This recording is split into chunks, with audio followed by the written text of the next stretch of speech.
14 अप्रैल की सुबह 5 बजे बॉलीवुड एक्टर सलमान खान के गैलेक्सी अपार्टमेंट के बाहर दो अनजान लोग बाइक पे सवार होकर आते हैं और धड़ाधड़ फायरिंग करने लगते हैं और 5 राउंड हवा में फायर करने के बाद वो दोनों वहां से भाग जाते हैं। इस हमले के बाद बॉलीवुड एक्टर सलमान खान और उनकी पूरी फैमिली काफी ज्यादा टेंशन में आ जाती है। और तो और उस घटना के बाद महाराष्ट्र के सीएम एकनाथ शिंदे खुद सलमान खान से फोन पर बात करते हैं और बाद में वो सलमान खान और उनकी फैमिली से मिलने भी जाते हैं और एकनाथ शिंदे पुलिस कमिश्नर को कह के सलमान खान और उनके घर की सिक्योरिटी बढ़ा देते हैं। और उसके परिवार की जिम्मेदारी भी हमारी है, सरकार की है। और ये ऐसी कोई गैंग वांग यहाँ पर चलेगी नहीं, किसी की दादागिरी यहाँ मुंबई महाराष्ट्र में हम चलने नहीं देंगे। और उस घटना के कुछ घंटों बाद ही अनमोल बिश्नोई नाम के एक फेसबुक अकाउंट पर एक पोस्ट अपलोड होती है जिसमें अनमोल बिश्नोई ऐसा कहता है कि ये हमला उसी ने करवाया है। A viral post that says Bishnoi's brother takes responsibility.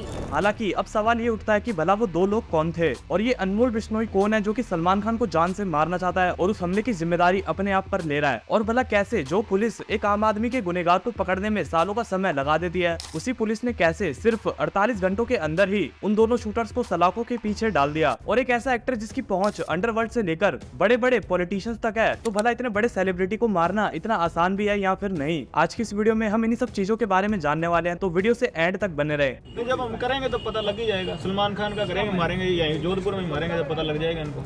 दरअसल दोस्तों 14 अप्रैल को सुबह 5 बजे जब वो दोनों शूटर्स आए थे तो उस वक्त तो उन्होंने सिर्फ अपार्टमेंट की डायरेक्शन में रैंडम गोलियां फायर करी थी, जिसकी वजह से कुछ गोलियां अपार्टमेंट की दीवारों पर भी लगी थी और इसीलिए उस हमले में किसी को भी फिजिकली कोई भी नुकसान नहीं हुआ था। और जब ये हमला हुआ था तो उस समय सलमान खान भी अपने कमरे में थे। अब अगर सच में कोई किसी को मारना चाहेगा तो वो सही मौका देखकर ही हमला करेगा, ना कि उस समय हमला करेगा जब वो पर्सन वहाँ पर हो ही ना। उस हमले की ये पूरी वारदात सीसीटीवी कैमरे में रिकॉर्ड हो गई थी, लेकिन उस समय तो दोनों शूटर्स ने हेलमेट पहना हुआ था, जिसकी वजह से उस समय तो उनको आइडेंटिफाई नहीं किया जा सका। लेकिन मुंबई पुलिस की थोड़ी और छानबीन के बाद मुंबई पुलिस के हाथों में ये सीसीटीवी फुटेज लगती है, जिसमें कपड़ों की वजह से उन दोनों शूटर्स की आइडेंटिटी पुलिस को उस समय पता चल जाती है। इस फोटो में आप देख सकते हो कि दोनों ने एक एक बैग टांगा हुआ था, दोनों ने कैप पहनी हुई थी, आगे चलने वाले लड़के ने एक जैकेट पहनी हुई थी, वही पीछे चलने वाले लड़के के हाथ में एक व्हाइट कलर की जैकेट थी, जिसे बाद में हमले के दौरान पहने हुए देखा जा सकता है। और सीसीटीवी में दोनों की ये तस्वीरें सामने आने के बाद मुंबई पुलिस अपनी तलाशी में जुट गई और हमले के कुछ घंटे बाद ही फेसबुक पर अनमोल बिश्नोई के नाम से एक अकाउंट पर ऐसा पोस्ट किया जाता है कि हम अमन चाहते हैं, जुल्म के खिलाफ फैसला अगर जंग से हो तो जंग ही सही। सलमान खान, हमने ये तुम्हें ट्रेलर दिखाने के लिए किया है ताकि तुम समझ जाओ, हमारी ताकत को और मत परखो, ये पहली और आखिरी वार्निंग है। इसके बाद गोलियां खाली घर पर नहीं चलेगी। और जिस दाऊद इब्राहिम को और छोटा शकील को तुमने भगवान बना रखा है, उसके नाम के हमने 2 कुत्ते पाले हुए हैं। बाकी ज्यादा बोलने की मुझे आदत नहीं है। जय श्री राम, जय भारत। इसके बाद जब पुलिस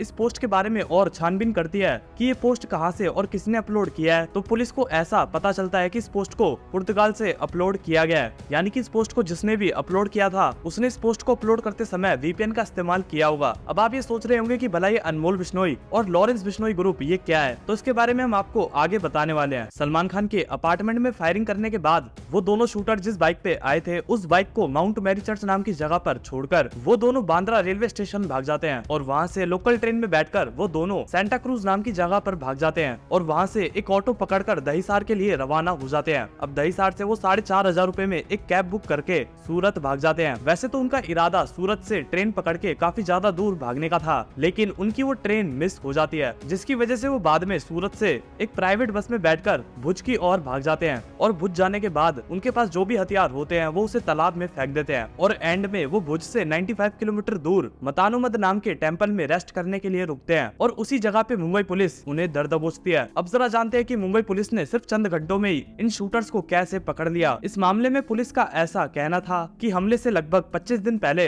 2 लोगों ने इन शूटर्स को हथियार पहुंचाए थे और जिस शूटर ने सलमान खान की बिल्डिंग पर फायरिंग करी थी वो हमले से पहले मार्च के महीने में शूटिंग की प्रैक्टिस के लिए बिहार के चंपारण में भी गया था। उन दोनों हमलावरों ने 24,000 रुपए में एक सेकंड हैंड बाइक को पनवेल से खरीदा था और तो और उन दोनों ने पनवेल में एक कमरा भी किराए में लिया हुआ था। सीसीटीवी की मदद से पुलिस को उस बाइक का नंबर भी पता चल जाता है, जिसके बाद पुलिस उस बाइक के ओनर जिसने उस बाइक को बेचा था उसके पास पनवेल पहुंच जाती है। जिसके बाद वो बाइक सेलर पुलिस को उन दोनों का नंबर और वो जहाँ रेंट पे रह रहे थे वो वाला एड्रेस भी पुलिस को दे देता है। जिसके बाद पुलिस उस मकान मालिक तक पहुंच जाती है जिसने उन्हें कमरा किराए पर दिया था और पुलिस को उन दोनों का आधार कार्ड और फोन नंबर भी मिल जाता है। दरअसल भुज पहुंचने के बाद वो अपना मोबाइल स्विच ऑन कर लेते हैं ताकि वो अनमोल बिश्नोई को मैसेज के जरिए बात कर सके और फोन स्विच ऑन करने के बाद पुलिस को उनकी लोकेशन मिल जाती है। दरअसल उनका नाम था सागरपाल और विक्की गुप्ता, जिनमें सागरपाल ने फायरिंग करी थी और विक्की गुप्ता बाइक चला रहा था। मुंबई पुलिस का ऐसा कहना है कि मुंबई पुलिस को पहली बार इन दोनों की इंफॉर्मेशन तब मिली थी जब सागरपाल ने अपने मोबाइल और सिम कार्ड को डिस्पोज करने के बाद एक नए फोन और सिम कार्ड से बिहार में रहने वाले अपने एक भाई के पास फोन किया, क्योंकि सागरपाल को ऐसा लगा कि ये बिल्कुल नया नंबर है और उसने कभी इसका इस्तेमाल नहीं किया, तो इसीलिए पुलिस उसकी लोकेशन को ट्रेस नहीं कर पाएगी। लेकिन एंड में सागरपाल की लोकेशन पुलिस को मिल गई। इसके बाद क्राइम ब्रांच की एक टीम को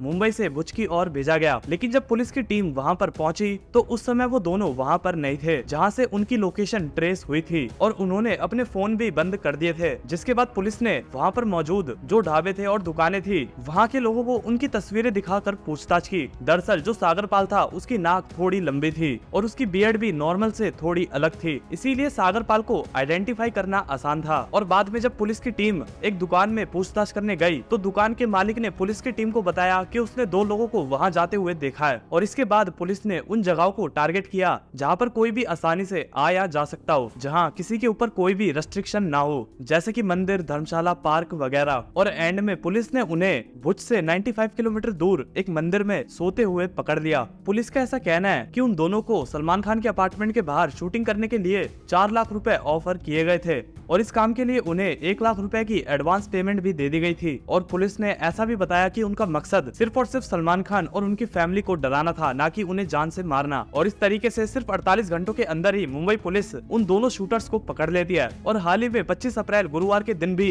मुंबई पुलिस ने पंजाब के 2 लोगों को गिरफ्तार किया था और इन दोनों ने 15 मार्च के दिन दोनों शूटर्स को कारतूस और हथियार डिलीवर करे थे। लेकिन दोस्तों अब हम जरा जानते हैं कि भला ये अनमोल बिश्नोई कौन है और भला लॉरेंस बिश्नोई की गैंग सलमान खान को क्यों मारना चाहती है। जैसा कि दोस्तों आप इनके नाम से ही समझ सकते हो कि अनमोल बिश्नोई और लॉरेंस बिश्नोई ये दोनों आपस में भाई है। रिपोर्ट्स के मुताबिक अभी के समय अनमोल बिश्नोई यूएस और कनाडा जैसे देशों में है और तो और अनमोल बिश्नोई के ऊपर 18 क्रिमिनल केसेस भी रजिस्टर है और अपने भाई लॉरेंस बिश्नोई की गैंग का ये काफी बड़ा नाम है। अनमोल का बड़ा भाई लॉरेंस बिश्नोई अभी के समय तिहाड़ जेल में अपनी सजा काट रहा है। लॉरेंस बिश्नोई के ऊपर लगभग 25 क्रिमिनल केसेस रजिस्टर है और रिपोर्ट्स के मुताबिक लॉरेंस बिश्नोई की गैंग में अभी के समय 700 से भी ज्यादा शूटर्स है जो कि अलग अलग देशों में फैले हुए हैं। सिद्धू मूसेवाला हो या फिर करनी सेना के लीडर सुखदेव सिंह हो, इन बड़ी बड़ी हस्तियों के मर्डर में भी लॉरेंस बिश्नोई की गैंग का नाम शामिल है। तो अब जरा जानते हैं कि लॉरेंस बिश्नोई की गैंग सलमान खान को क्यों मारना चाहती है। तो जब हम करेंगे तो पता लग ही जाएगा। सलमान खान का करेंगे, मारेंगे, यहीं जोधपुर में मारेंगे तो पता लग जाएगा। दरअसल इस कहानी की शुरुआत होती है सन 1988 में। 1 अक्टूबर 1998 की वो रात थी। जोधपुर के कनकनी गांव में रात के तकरीबन 2 बज रहे थे। पूरे गांव में सन्नाटा छाया हुआ था और लोग शांति से सो रहे थे और जंगलों के बीच एक सफेद कलर की जिप्सी लगातार घूम रही थी और अचानक से सन्नाटा शोर शराबे में तब्दील हो जाता है, क्योंकि गाँव के लोगों को एक जोरदार आवाज सुनाई देती है, मानो कोई गोली चलाई गई हो।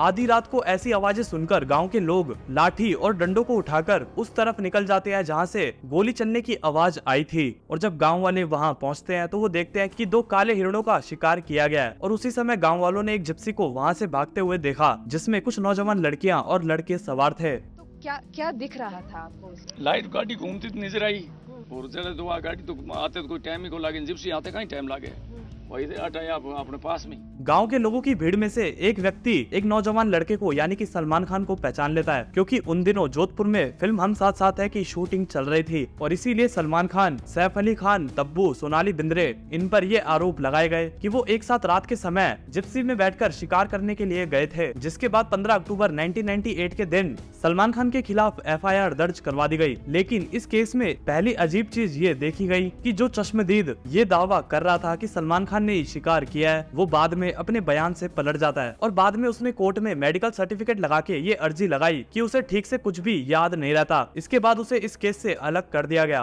क्यों नहीं बोला जो आपने देखा था, जो आपने मैजिस्ट्रेट के सामने बोला? भाई मैंने तो 164 में जो बयान दे दिए पहले, तो अब उसके बाद में तो मेरे पिताजी को धमका मिली मैं चला गया बाहर। मैं तो जिप्सी का ड्राइवर था उनके, और जो कोर्ट में मुझे बोलना था मैंने बोल दिया, और कोर्ट का जो फैसला है वो सर्वमान्य है, उसके बारे में मैं कोई टिप्पणी नहीं कर सकता हूँ और ना ही सोच सकता हूँ। और इसके बाद 12 अक्टूबर 1998 के दिन सलमान खान को इस ब्लैक बक केस में अरेस्ट भी कर लिया जाता है, लेकिन कुछ ही दिनों बाद सलमान खान को बेल भी मिल जाती है। मैं ये कहता हूँ, चलो आपको ऐसा लगता है कि ये मैंने किया है, हम इसको ये नहीं बोलेंगे कि ये मैंने नहीं किया, मैं वहाँ पे था नहीं। हर जो भी एक्सप्लेनेशंस वगैरह उसके अपने आप को बेगुनाह साबित करने के लिए, मैं ऐसा कुछ नहीं करता हूँ। आपको ये मानना है कि मैंने किया है, तो हम इस केस को लड़ेंगे मेरिट पर कोर्ट में और जीतेंगे कोर्ट। इस मामले में हिरणों का पोस्टमार्टम भी किया गया था। एक हिरण की मौत तो दम घुटने से बताई गई, वहीं दूसरे हिरण की मौत कुत्तों के जरिए उस हिरण को खाने से बताई गई। और जब ये रिपोर्ट कोर्ट में पेश की गई तो किसी को भी इस पर यकीन नहीं हुआ,